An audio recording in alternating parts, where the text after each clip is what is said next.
Hi, I'm Jessica Boyer, home stager, organizer, and life coach. I work with women to help clear the clutter both internally and externally so they can get to the root of what inspires them and start creating their own unique brand of impact. Follow me on this journey. Welcome to Create and Design, the beginning of dreams fulfilled. Hey ladies, I'm just here wanting to pop in and share a little bit more, actually in follow-up to last week. So last week we talked a little bit about the decluttering component of spring cleaning, and that's one aspect of my work. But then there's also that creative aspect that I do, and that's home staging. And while we talked last week about not wronging ourselves for what we like and the style that we have, so I openly admitted that for many years I was wronging myself for wanting new things. It was part of my badge of honor working in the nonprofit world. And in reality, I like new and old. And so I had mentioned that if you come into any one of my spaces, you're going to find an eclectic kind of new and old component to my decorating. And I love it. I feel like it adds texture, it adds conversation. Anyways, I know last week we talked about not wronging ourselves. Now I'm going to kind of flip that script and we're going to talk a little bit about staging. And one thing that I recognize many times over when I'm going in and working with clients that typically have been referred to me by a realtor. And so I'm coming into their home, they're either living in it or they already have their furniture in it. And what is one of the first conversations that I have with them is not just about like rearranging the furniture, it's about taking stuff out.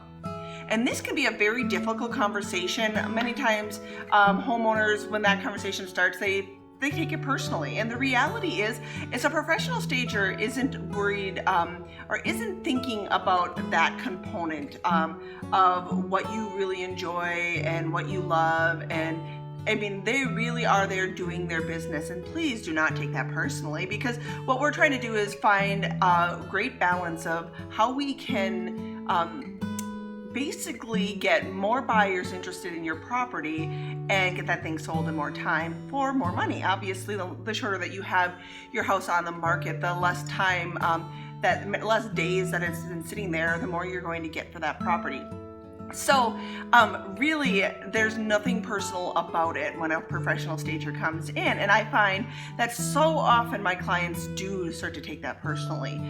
They may have possessions or they may have furniture in their home that they are really personally connected to, and obviously take that with you and bring that to your next space.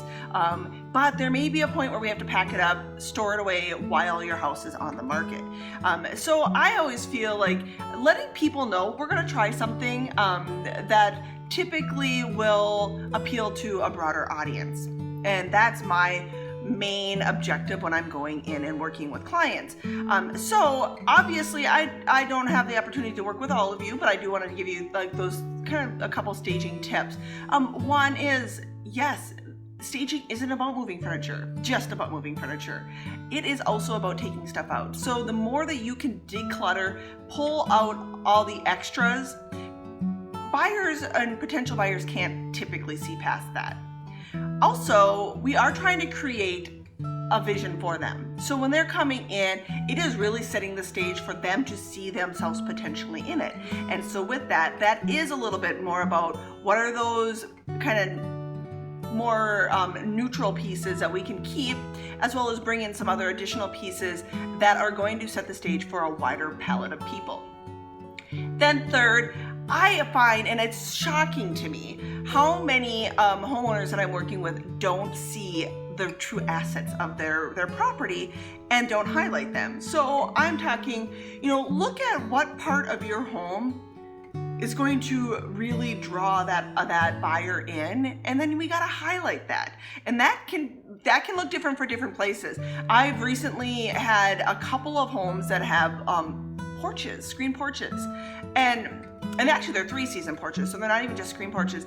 And I am surprised at how many don't have that set up. And if you can show people that huge asset that you have on your property, and that's extra living space, people fall in love with that, and they can see themselves in those places. So please highlight the best parts of your home. Don't be humble.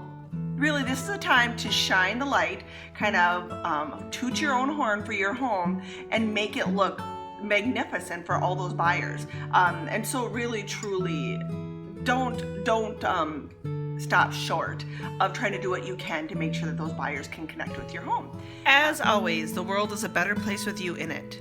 Join me again next time.